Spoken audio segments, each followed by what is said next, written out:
एक बार गौतम बुद्ध से उनके एक शिष्य ने पूछा, गुरुजी कृपया हमें बताएं कि कर्म क्या है।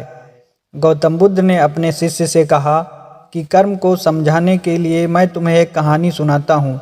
इस कहानी से तुम समझ जाओगे कि कर्म क्या है। बुलंदशहर का एक राजा घोड़े पर बैठकर अपने राज्य का भ्रमण कर रहा था।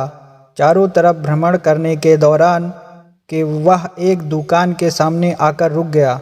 रुकने के बाद राजा ने अपने मंत्री से कहा कि मंत्री जी, मालूम नहीं क्यों लेकिन लगता है कि इस दुकानदार के लिए कल ही फांसी की सजा सुना दूंगा, इसे मृत्युदंड दे दूंगा। मंत्री राजा से इसका कारण पूछ पाते इससे पहले राजा आगे बढ़ गए। मंत्री ने इस बात का कारण पता करने के लिए अगली सुबह भेष बदलकर आम जनता का रूप लेकर दुकानदार के पास जा पहुंचा। दुकानदार चंदन की लकड़ी बेचने का काम किया करता था। मंत्री ने दुकानदार से पूछा कि उसका काम कैसे चल रहा है। तब दुकानदार ने बताया कि उसका बहुत बुरा हाल है। लोग उसके दुकान पर आते हैं, चंदन को सूंघ कर उसकी प्रशंसा करते हैं, लेकिन खरीदता कोई नहीं। मैं सिर्फ इसी इंतजार में बैठा हूँ कि कब हमारे राज्य के राजा की मृत्यु हो और उनकी अंत्येष्टि में मुझे बहुत सारे चंदन की लकड़ी खरीदी जाएगी और शायद वहाँ से मेरे व्यापार में बढ़ोतरी होनी शुरू हो जाए। मंत्री को सारी बात समझ में आ गई कि यही वह नकारात्मक विचार था जिससे राजा के मन में नकारात्मकता भाव प्रकट किया।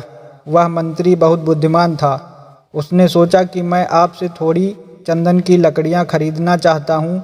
यह सुनकर दुकानदार भी खुश हुआ और उसने सोचा कि चलो कुछ तो बिका। उसने चंदन की लकड़ी को कागज़ से लपेटा और अच्छी तरह पैकिंग करके वह मंत्री को दे दी।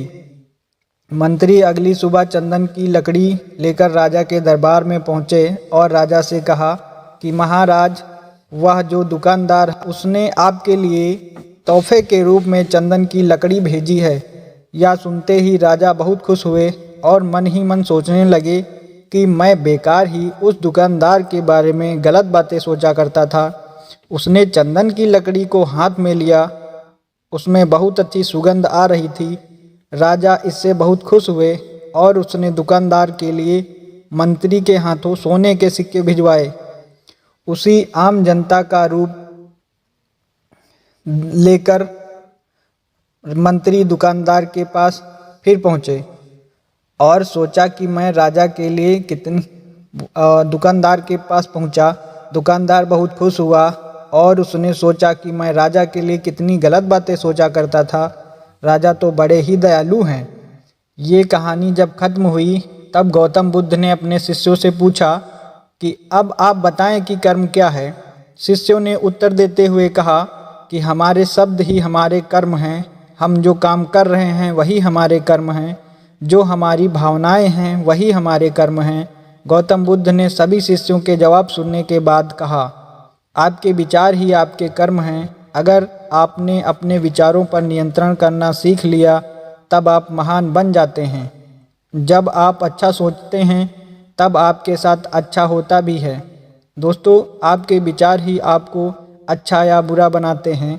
छोटी सी प्रेरणादायक कहानी अगर आपको अच्छी लगी हो तो कमेंट के माध्यम से हमें ज़रूर बताएं। धन्यवाद।